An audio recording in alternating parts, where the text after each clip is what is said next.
상속자들과 상속자가 되고 싶은 분들을 위한 본격 바이블 지식 교양 방송 상속자들 시작합니다.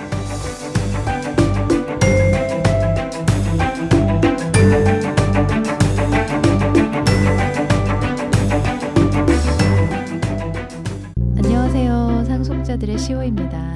안녕하세요. 정원장입니다. 제가 오늘 짤막한 퀴즈를 하나 드리려고 해요. 네. 잘 들어보세요. 제가 이제 읽어드리는 문장을 한 문장으로 이제 요약을 하시는 거예요. 근데 이거는 요약이요? 제가 이제 이걸 방송을 들으시는 분들도 같이 하실 수 있도록 영상에 이렇게 띄워드리려고 해요. 네. 한번 잘 들어보세요. 네. 알렉스는 남성과 여성 모두가 사용하는 이름으로 여성의 이름인 알렉산드라의 애칭인 동시에 남성의 이름인 알렉산더의 애칭이기도 하다. 자, 요 문장을 짧은 한 문장으로 이제 요약을 할 건데 네. 알렉산드라의 애칭은 땡땡이다. 그 땡땡 안에 들어갈 단어가 뭘까요? 1번 알렉스, 2번 알렉산더, 3번 남성, 4번 여성. 너무 쉬운 거 아닌가요? 너무 쉬우신가요? 답은 몇 번이죠? 1번이요. 1번이요? 맞추셨습니다. 이게 쉽게 느껴지세요? 네, 너무 너무 쉽게 쉬운데요? 느껴지세요? 네. 그럼 평소에 정 원장님은 독해력 혹은 문해력이 굉장히 뛰어나신 분이신 거예요. 그러지는 않는데 이거 가지고 독해력이 뛰어나다고 하기엔 너무 민망한 거 아닌가요? 왜 그러냐면 이 문제가 아주 유명한 커뮤니티에 네. 올라온 글인데 이 문제를 중고등학생들에게 풀렸더니 70%가 오답을 냈던 문제였대요. 70%라고 하면 과반수 이상이거든요. 훨씬. 중고등학생들이 이 짧은 문장을 요약하는 것도 어려워할 만큼 굉장히 난독증이 심하다라는 이야기예요. 근데 저는 이게 비단 중고등학생들만의 일일까? 그렇죠. 라는 생각도 네. 해봐요. 물론 어른들이 접하면 좀 더 쉽긴 하겠지만 많은 어른들도 이 문제를 봤을 때 분명히 오답을 낼 수 있거든요. 자세히 보지 않으면. 맞아요. 이걸 보면서 공감을 많이 했죠. 이 음. 중학생들이 왜 이런 오답을 내는지 나는 충분히 공감한다. 왜냐하면 짧은 시간 안에 빨리빨리 읽고 해석하고 넘어가는 거에 익숙한 세대잖아요. 네. 영상을 보면서 어떤 매체를 보면서 대부분 글을 접하기 때문에 그래서 TV의 자막이라든지 이런 것들이 굉장히 간결하고 함축적으로 의미가 담겨 있는 걸 보고 자라서 긴 호흡의 문장을 읽어내는 게 어려울 수 있겠다. 라는 생각이 들더라고요. 그러면 그 친구들이 혹시 성경을 접하게 되면 성경의 호흡이 얼마나 길어요. 네. 정말 힘들어하지 않을까. 네. 네, 그럴 그래서 것도 같네요. 좀 더 이제 이런 코너를 저희도 더 이제 열심히 한번 해보면서 이 아이들이 나중에 우연히 이런 코너를 접하게 되면 좀 도움을 받을 수 있게끔 해봐야겠다는 생각도 들었습니다. 자, 그러면 상속자들 38회 시작하겠습니다.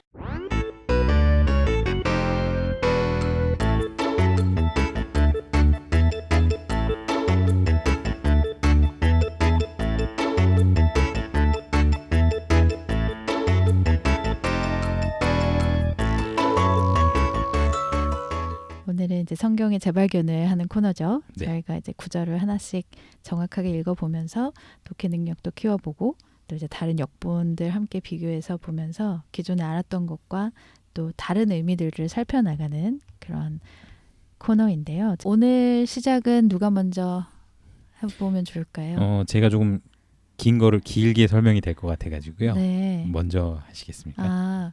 점점 요즘 여러 개를 묶어서 하나처럼 하시는 성향이 있는데 저는 항상 이 코너를 준비할 때 내가 정말 이렇게 독해를 못하나? 내가 이렇게 바본가? 이런 생각 많이 들어요. 근데 성경이 정말 우리 특히 개역 한글이 너무 네. 어려워요. 아니 그래서 들으시는 분들이 시어는 왜 저렇게 쉬운 걸 갖고 오나 그런 생각을 하실 수도 있을 텐데 그렇지는 않을 겁니다. 혹시라도 네. 아니야 나도 저거 몰랐는데 하시는 분들이 계실 거라 믿고 소개를 해볼게요. 사도행전 1장 12절이에요. 제자들이 감람원이라 하는 산으로부터 예루살렘에 돌아오니 이 산은 예루살렘에서 가까워 안식일에 가기 알맞은 길이라. 일단 지난번에 정 원장님께서 재발견을 하는 과정을 한번 소개를 해주셨어요. 네. 1, 2, 3, 4. 네, 그걸 한번 해볼게요. 네, 자, 1번. 혹시 단어 중에 모르는 게 있으면 먼저 그걸 파악을 한다. 네. 모르는 단어는 없었어요. 모르는 단어는 없었지만 감람원이라는 게 산 이름이구나 라는 건 이제 이번에 알게 됐어요. 네. 보통 감람산 이렇게 네. 부르다가 감람원이라고도 하는구나. 두 번째로는 주어와 서술어를 한번 찾아볼게요. 일단 제자들이 있어요. 네. 제자들이 뭘 했냐면 예루살렘에 돌아왔어요. 네. 세 번째는 뭐라 그러셨죠? 내 언어로. 내 언어로 표현을 네. 해보라. 오케이. 이제 여기서 제가 걸린 거예요. 제자들이 여기서 이제 이 상황은 많은 분들이 이제 아실 텐데 예수님이 승천하시고 나서 이제 감람산에서 이제 승천을 하셨잖아요. 네. 그 다음에 승천하신 거를 본 제자들이 이제 산에서 내려오는 거예요. 네. 그래서 예루살렘으로 돌아왔어요. 그런데 이 감람원이라는 산이 예루살렘에서 가깝잖아요. 지도상으로도 찾아보니까 가깝더라고요. 그래서 안식일에 가기 알맞은 길이라. 그러니까 이 알맞은 길이라고 하길래 저는 이 안식일이라는 건 새까맣게 잊어버리고 네. 이 산이 예루살렘에서 가까우니까 지름길이 있었나 보다. 알맞은 길이라고 하면 약간 그런 느낌 들지 않아요? 가기 좀 산세가 험한 길이 있고 조금 가기 쉬운 길이 있고 근데 알맞은 길이라고 하니까 좀 쉽고 빠른 길이었나 보다 이렇게 생각을 한 거예요. 안식일에 가기 알맞은 길이다. 네. 그러니까 안식일이라는 건 그냥 뭐 월요일, 화요일, 수요일 뭐 그냥 이런 식으로만 생각을 해서 오늘이 뭐 예를 들어서 토요일인데 토요일 날 사람이 번잡한 길 말고 요 길로 가면 좀 좋겠다 이렇게 생각을 했던 거 있죠. 거기서 일단 걸렸는데 그래서 이제 찾아보게 된 거예요. 네 번째가 다른 비교를 해봤더니 조금 헷갈리긴 했어요. 왜냐하면 공동 번역을 보면 안식일에 걸어도 괜찮을 거리에 있는 예루살렘으로 돌아왔다. 그게 더 되게 괜찮은 좋죠. 편인데. 예. 그래서 그거는 괜찮았고, 근데 이제 현대인의 성경을 보니까 안식일에도 다닐 수 있는 거리였다. 이렇게 그것도 괜찮죠. 네네. 근데 제가 이 거리를요, 공동 번역은 이 길이, 그러니까 디스턴스 네. 이걸로 바로 이해를 했는데 현대인의 성경에서 이 거리를 디스턴스라고 이해를 못하고 스트릿으로 이해를 했어요.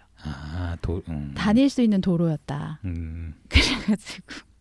또 한 번 이제 미궁에 빠졌는데 이제 영어 성경을 보다 보면서 좀 더 정리가 돼서 최종적으로 이 의미가 안식일이라는 기간에는 많은 움직임을 이동하면 안 되는데 네. 그 거리에 적합한 네. 장소였다. 네. 이 산과 예루살렘의 사이가. 네. 네. 그거를 이제 제가 재발견을 하게 됐죠.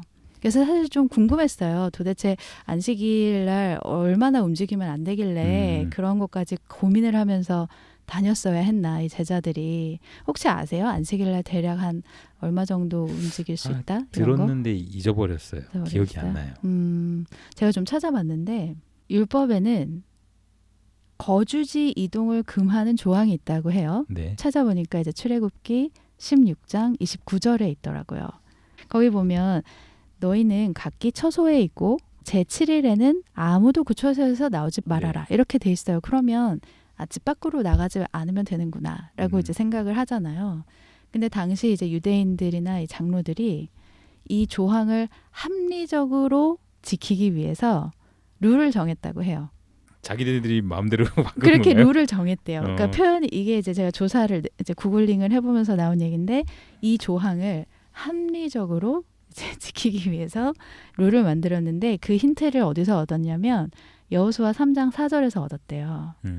여호수아 3장 4절을 보면 이제 언약궤가 있고 그 언약궤 가까이 가지 말아라 하면서 대충 그 떨어져 있는 거리를 재주신 게 있어요. 네. 그게 대략 2,000규빗이래요.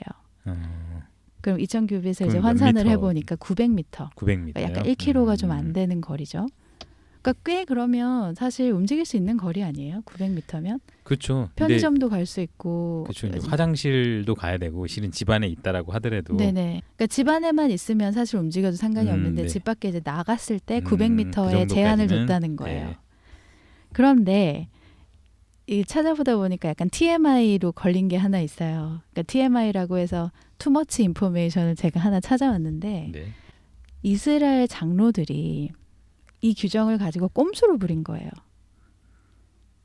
뭐였냐면 이제 이 여기 워딩 그대로 보면 이 규정을 극복할 또 다른 변칙법을 마련했는데 라고 하면서 뭐라고 하냐면 안식일 날 2000 규빗이니까 900m 떨어진 곳에 본인들이 먹을 음식이랑 이런 거를 거기다 구비를 해놓고 안식일 날만큼은 거기가 내 임시 거처다 라고 지정을 한 거예요. 그렇다면 집에서 이미 900m 떨어진 곳이지만 거기가 나의 임시 거처니까 거기서 900m를 추가로 더 움직여도 될 수 있는 거리가 되는 거예요. 그래서 그렇게 해서 이제 총 4,000 규빗을 확보했다라는 그런 장로들의 여러 꼼수들 그런 것들도 좀 보게 돼서 되게 재밌었어요. 근데 구약의 이제 율법 우리가 이제 모세오경 네. 이제 이렇게 찾아보면 실은 이제 그런 내용들이 명쾌하게 나오진 않잖아요. 근데 생각을 해보면 예수님 때는 이제 이게 허용이 됐다라는 거 아니에요. 그렇죠. 안식일에 가기 알맞은 거리라는 게 안식일에 그 정도까지는 가는 거는 문제가 없다. 네.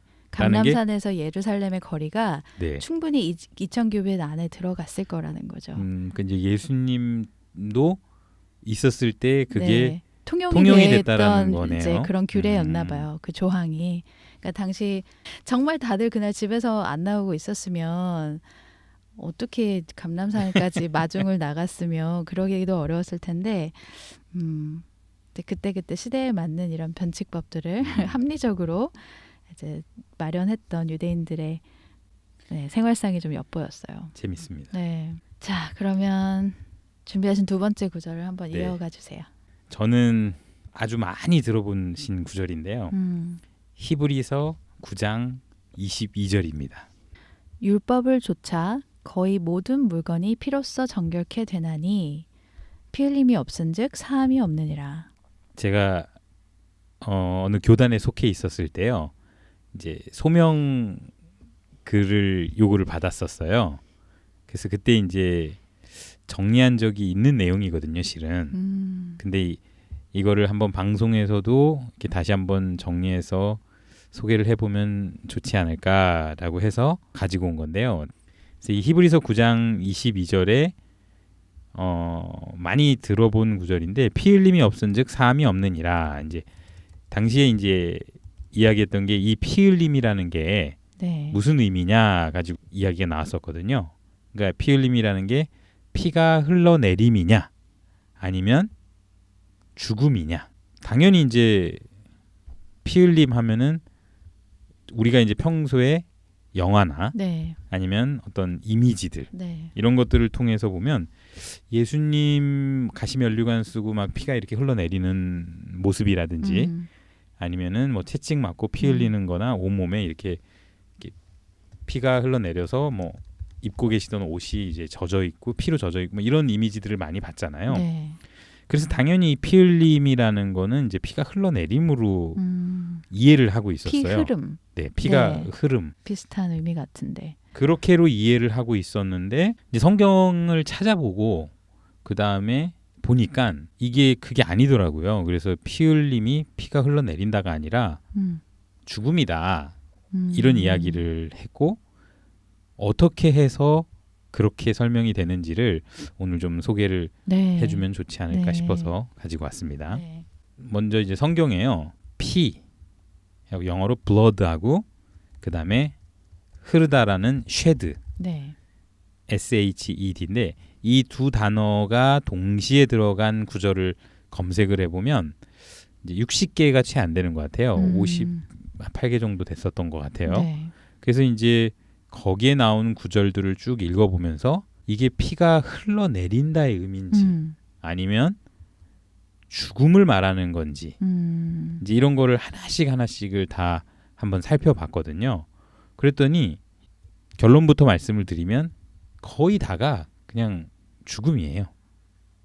어느 한두 구절은 피가 흘러내림으로 보이기도 하는 구절들이 있는데 거의 다가 죽음으로 명쾌하게 이렇게 설명이 되더라고요. 네. 그래서 그런 구절들을 한번 소개를 해서 성경에서 피 흘림이라는 건 죽음을 말한다라는 거를 좀 이야기를 해보고 싶고 또 이 히브리서 9장 22절이 나오는 9장 자체를만 읽어봐도 아 여기서 피라는 거는 죽음을 이야기를 하는 거구나라는 게 좀 명쾌하게 나오거든요. 표현이.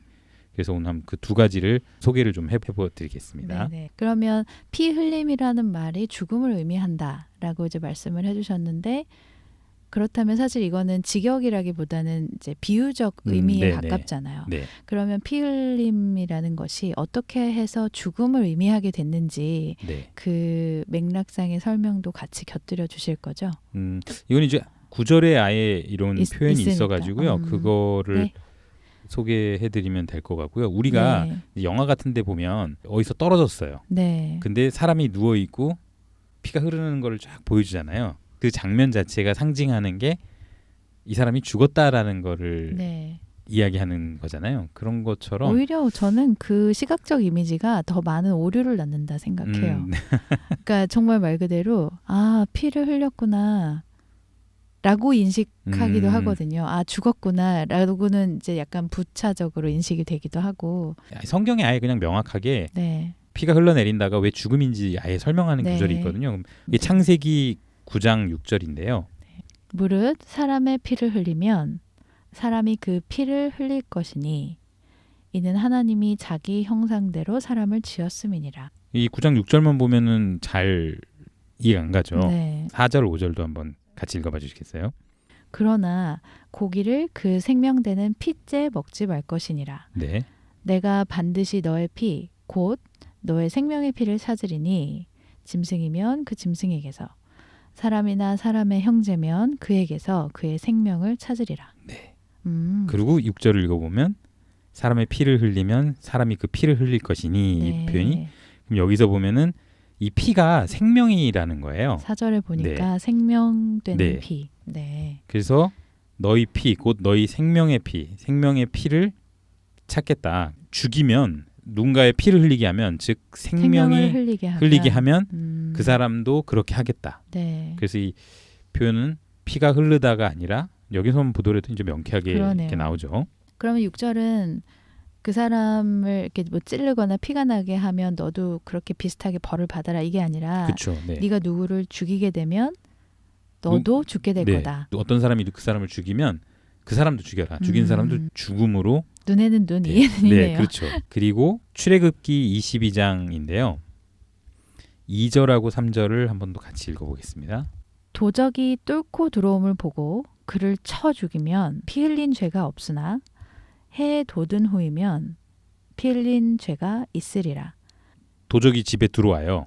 근데 그를 쳐 죽이면 해놓고는 죽인 죄가 없으나 그러니까 이제 밤에 안 보일 때 들어왔으니까 네. 그거는 이제 그렇게 죽이는 거 정도는 용서할 만하다는 거죠. 근데 해 돋은 후에 그러니까 네. 날이 밝을 때 그러면 그거는 정당방위 혹은 그쵸. 약간 과실치사? 네, 맞나요? 그건 이제 죽인 거에 대해서는 네. 죄가 있다. 이제 이렇게 얘기하거든요. 여기서 보면은 2절에 그를 쳐 죽이면 피 흘린 죄가 없으나 이 피 흘림이라는 건 죽인 죄가 거죠. 없으나 네. 바로 앞에 나오는 죽이면을 그대로 표현한 거네요. 이 구절들을 이렇게 58개 정도 되는데요. 제가 그때 소명글 쓸 때도 한 절 한 절마다 제가 이제 의미를 설명을 다 이렇게 좀 달기는 했었어요. 근데 네. 그때 58개를 다 달지는 못하고요. 네네. 너무 많았어가지고 그래서 이렇게 한번 하나씩 구절을 찾으셔가지고 보시면 정말 피가 흘린다라는 표현이 성경에서는 죽음을 이야기를 하는구나라고 좀 이해가 되실 것 같아요. 네네. 그러면 이제 성경에 피가 흘러내린다라는 표현이 없냐? 그거는 또 나옵니다. 뭔가 자해를 해가지고요. 이제 피가 흘러내리는 거를 그런 장면이 등장을 하거든요. 네. 그때 이제 영어 표현을 보니까 쉐드가 아니라 거시로 나오더라고요. 네. 그래서 이게 열왕기상 18장 28절입니다. 이에 저희가 큰 소리로 부르고 그 규례를 따라 피가 흐르기까지 칼과 창으로 그 몸을 상하게 하더라. 이게 이제 어떤 내용이냐면 아합 때 네. 이 바알 선지자들이 이 배틀이 붙어요. 바알 선지자, 그러니까 하나님이냐 바알이냐 누가 더 위대한 신인지 한번 바알 선지자들이 바알 신을 불러갖고 이 이제 재물을 태우게 해봐라 불을 내려서 이렇게 하는데 아무리 바알 신을 불러도 이제 그런 일이 일어나지가 않는 거예요. 그러니까 이 바알 속았네요. 선지자들이 큰 소리로 막 부르면서 피가 흐르기까지 칼과 창으로 이제 막 자해를 하는 거예요. 이제 그렇게 막 불쌍해라. 하거든요. 네. 그래서 여기의 표현을 보니까 이때는 이제 죽음을 얘기를 하는 게 아니라 네네. 이제 자해죠. 그래서 이제 피가 흘러내리는 그런 의미의 표현은 여기에 이렇게 등장을 하고, 그러니까 칼과 창으로 그 몸을 상하게 하더라. 피가 네. 흐르기까지. 그 말이 피가 흐르기까지, 그러니까 즉 죽을 때까지 상하게 한다기보다 네, 이제 막 몸을 상하게 하니까 피가 흐르더라. 네. 피를 흘리는 거죠, 말 그대로. 네. 그래서 이 구절 빼고는 피 흘림이라는 거를 쭉 보면 이제 다 죽음으로 좀 이해가 되거든요. 네. 이것도 그리고- 역시 한글만 봐서는 그래서 이렇게 자해를 해서 결국 죽게 됐다는 얘기인가? 라는 의심을 해볼 수는 있지만 영어로 확인했을 때는 그렇지 네. 않다라는 네. 거죠. 그 다음에 성경 전체에서 이 피 흘림이라는 거를 어떻게 설명을 하고 있는지를 네. 살펴본 게 이제 첫 번째라면 히브리서 9장 22절이 있는 히브리서 9장에서는 이제 어떻게 설명을 하고 있는가, 네. 이제 이런 걸 좀 살펴보면은 될 것 같은데요. 이 히브리서 9장은 이제 흐름을 좀 잘 이해를 좀 해야 될 것 같아요. 네. 내용이 우리가 그동안 이 히브리서 9장은 이제 많은 사람들이 정말 많이 인용을 하고 그렇죠. 하는 장이거든요. 근데 가만히 보면 전체 흐름을 설명을 해서 이야기하는 경우는 거의 없고요. 구절만 따다가 부분 부분적으로 구절만 따다가 이렇게 설명을 해요. 그러다 보니까 물론 이제 뭐 그렇게 할 수도 있죠. 이제 어떤 결과적으로 인용이 필요할 네. 때는 그럴 수 있지만 근데 히브리서 9장 내용을 전체 한 호흡에 이렇게 들어본 적도 저도 생각해 보니까 없는 것 네, 같네요. 근데 그렇게 해보면 그렇게 인용하기가 조금 그렇다. 저는 개인적으로 흐름을 좀 보고 나다 보니까 네. 그렇게 부분만 따가지고 필요에 의해서 이렇게 인용하는 거 이런 게 조금 안 맞지 않나. 그러니까 이제 뭐하고 비슷한 거 같냐면요. 저희 예전에 성경 재발견에서 살리는 것은 영이니 육은 무익하니라 이걸 하면서 영을 살린다냐 영이 살린다냐 이 얘기를 했었잖아요. 네. 일반적으로 이 구절을 인용하시는 분들은 영을 살린다로 인용을 하세요. 이 구절을. 네. 그래서 우리가 영혼이 살아난 거다 이렇게 인용을 할 때 그 구절을 쓰는데 그렇죠. 그 토막만 봤을 때는 네. 그렇게 보이기도 하거든요. 네. 근데 이제 그 구절을 자세히 보니까 영이 살린다의 의미잖아요. 이제 그걸 알고 나니까 영이 살아났다 이제 이런 표현을 할 때 그 구절을 인용이 안 되는 거예요. 그 구절을 인용해서 그 설명을 할 수가 없더라고요. 이제 그런 맥락인 거죠. 그래서 히브리서 9장도 흐름을 쭉 좀 보면은 부분 이렇게 인용하는 것들이 좀 안 되지 않을까. 네. 9장 22절의 피 흘림이 이 히브리서 9장에서는 어떻게 설명을 하고 있는지를 한번 좀 보겠습니다. 이제 흐름은 그래도 간략하게 좀 설명을 드리면요. 9장 1절에서 7절을 보면 첫 언약에 대한 이야기로 시작을 해요. 네. 그러면서 이 땅에 있는 성막, 그러니까 모세 때 지어진 그 성막에 대한 설명을 하고요. 그 다음에 8절부터 10절까지는 이 땅의 성막이 한계가 있다. 네. 이거로는 뭔가 완전하게 하는 데에는 한계가 있다. 그리고 이거는 진짜 모형에 불과한 거. 진짜가 있는데 참된 것이 있는데 그것의 모형에 불과한 거다. 이런 설명을 쭉 하고요. 그 다음에 11절부터는 이제 바로 그 진짜 장막. 그 다음에 진짜 재물. 이제 이런 거에 대한 설명을 11절부터 쭉 이어서 하거든요. 그래서 먼저 11절에는 장래 좋은 일의 대제사장으로 오시는 분에 대한 이야기를 하면서요. 그 다음에 성막 얘기도 있는데 이 성막이 사람이 만든 게 아니다. 이 성막은 사람이 만든 게 아니라 출애굽기 보면은 모세가 성막을 짓잖아요. 네. 그때 모세가 성막을 지을 때 직접 보여주시거든요. 이렇게 만들어라. 네, 이렇게. 그러니까 원본을 보여주세요. 그게 이제 출애굽기 26장 30절에 나오는데요. 원래 장막을 이미 만들어 주신 게 있었나 봐요. 네. 그거를 보여주고 그걸 보고 이제 만들게 하시거든요. 진짜 원본 장막을 이야기를 해요. 그래서 더 크고 온전한 장막, 이 장막을 통해서 이제 이런 이야기를 하면서 12절 그다음 13, 14절 이렇게로 설명이 되는데 모세가 지었던 그거는 육체의 예법에 국한된 제물 이야기를 하고 그게 이제 한계가 있다는 설명을 하면서 더 나은 제물, 예수님 자신 이렇게 하면서 이제 제물에 대한 차이를 설명하는 게 12절이고요. 모세 때 장막에 썼던 제물과 이제 더 크고 온전한 장막에서 쓰는 제물 이제 이렇게 설명을 하고요. 그 다음 13절하고 14절은 이제 묶어서 이야기가 되는데요. 이 정결케 하는 대상물에 대한 설명을 해요. 누가 정결케 되느냐. 네. 네. 그렇게 설명을 하고 그 다음에 15절에서는 구약 때 했던 그때 언약 말고 새 언약에 대한 중보자가 되었다라는 이야기를 하면서 그 이유를 설명을 하거든요.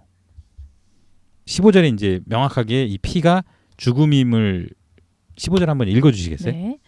이를 인하여 그는 새 언약의 중보니 이는 첫 언약 때에 범한 죄를 속하려고 주구사 부르심을 입은 자로 하여금 영원한 기업의 약속을 얻게 하려 하심이니라. 14절에서 이제 피 이야기 나오잖아요. 네. 이게 하나님께 드린 피가 이게 이제 흔히 말하는 뭔가 어디에 받아둔 피 이런 네네네. 피의 의미가 아니라 15절을 읽어보니까 이제 죽음으로 이제 설명이 되죠. 아, 죄를 속하시려고 네. 주구사. 네. 그러니까 이 피라는 게 이제 죽음을 설명하는 거로 여기서 이제 한번 이해가 되고요. 흐름상에서. 그 다음에 이제 언약에 대한 얘기가 나오는데 옛 언약과 새 언약 이야기를 해요. 그래서 실은 이게 이제 옛 언약에 대한 거는 앞서 출애굽기의 4장에 등장을 하거든요. 그러면서 또 새 언약에 대한 거는 요것도 이제 뭐 예레미야에서도 이야기를 하고 그 다음에 잡히시기 전날 밤 돌아가시기 전날에 제자들에게 할 때도 이제 복음서에도 이야기가 나와 있거든요. 네. 표현상에도 같은 이야기가 나와요. 네. 어떤 이야기가 나오냐면은 이제 마태복음 26장 28절인데요. 이것은 죄사함을 얻게 하려고 많은 사람을 위하여 흘리는 바 나의 피 곧 언약의 피니라. 네. 그러면 여기서 말하는 이 많은 사람을 위하여 흘리는 바 나의 피 곧 언약의 피라는 게 과연 피가 흘러내림을 이야기를 하는 거냐라는 거죠. 여기서도 나의 생명을 바쳤다라는 네, 의미군요. 그렇죠. 이 새 언약을 위해서 본인이 희생되시는 거를 네. 설명을 하고 있는 거라는 거예요. 예전에 이 관련 얘기를 들으면서 어떤 어린 초등학생이 이런 얘기를 했다고 해요. 만약에 예수님이 몸속에 흐르는 그 피 있잖아요. 그것만 흘리시면 죄가 사해진다 네. 라고 한다면 굳이 돌아가시지 않고 그냥 피를 조금 흘리시게 해서 어디 상처를 나게 해서 그 피를 가지고 죄를 사하게끔 하면 안 되냐. 그렇죠. 왜 굳이 예수님이 생명까지 이르시셨어야 했느냐. 이런 우문현답을 했다고 하더라고요. 굉장히 똑똑한 친구였는데. 그다음 이제 히브리서 9장 16절 17절부터는 유언에 대한 개념을 설명을 해요. 유언이 발효되기 위해서는 이제 유언을 한 사람이 죽어야 된다.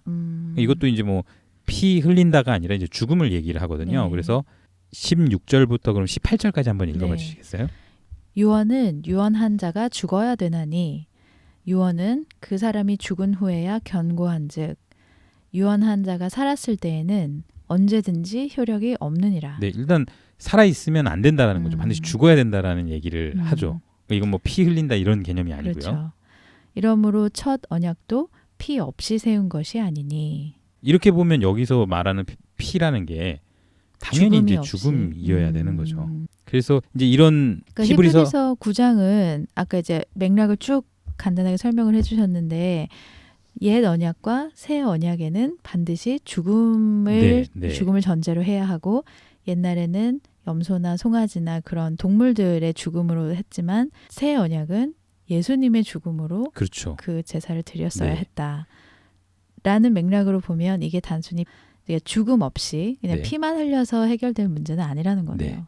이런 거가 뭐 그럼 피 흘렸다라고 하면 안 돼? 이제 이렇게 말을 하면 아니 뭐 그렇게 말을 할 수도 있지라고 보는데 근데 이게 실은 굉장히 저는 중요한 포인트 같아요. 어떤 점이냐면은 실은 뭔가 상대한테 우리가 성경에 대해서 소개를 할 때는 이 말씀이 믿음을 만들어주는 거지 이렇게 피가 흘러내렸다 뭐 이런 어떤 굉장히 불쌍한 모습이라든지 아니면 어떤 동정이나 어떤 감정적으로 호소하는 이런 표현들이 사람들로 하여금 저는 그러면 정 원장님은 예수님의 피 흘림을 죽으심이 아닌 어떤 정말 이렇게 몸이 상하고 피를 흘리시는 걸로 이해를 하게 되면 감정에 호소하는 효과라는 말씀이신 거죠. 그러니까 그럴 수 있다라는 그럴 거죠. 수 있다. 그거는 저는 죽으심으로 표현해도 비슷할 것 같긴 해요. 네.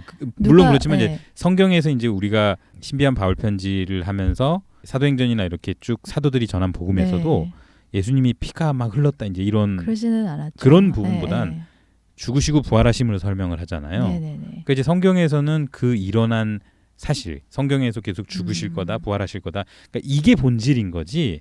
이게 뭔가 나를 위해서 희생하면서 이렇게 피를 흘리면서 그렇게 고통스럽게 죽어간 분 하면서 너무 약간 막 고맙고 막 이렇게 감정적으로 이렇게 좀 거기에 너무 매몰돼 버릴 수 있는 여지가 있는 것 같아요. 그런 식의 설명들이.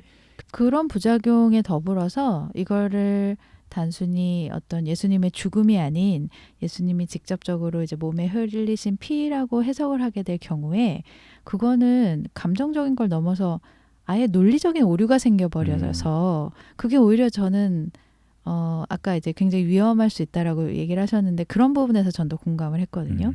물론 감정적으로 뭐 전달을 하는 것에 대해서 저는 그런 걸 좋아하는 성향은 아니지만 문제는 아예 이게 내용 자체가 앞뒤가 안 맞아버리면 그건 성경을 왜곡할 수 있는 행위가 될 수 있어요.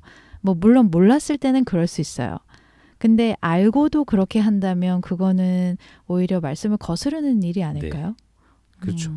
앞서도 말씀드렸지만 어떤 구절의 의미가 내가 명확하게 알게 되면 이제 그거를 다른 의미로 인용을 한다거나 그렇게 할 수가 없거든요. 그래서 이 피 흘림이라는 건 성경에서 명백하게 죽으심으로 설명을 하고 있는 부분이기 때문에 뭔가 이제 피가 흘러내리는 거로 이제 설명을 하기보다는 이제 죽으심으로 좀 설명을 해야 되는. 아니라 하면 안 되네요. 그쵸, 지금 다시 살펴봐 보니까 그런 결론이 좀 전 나는데요.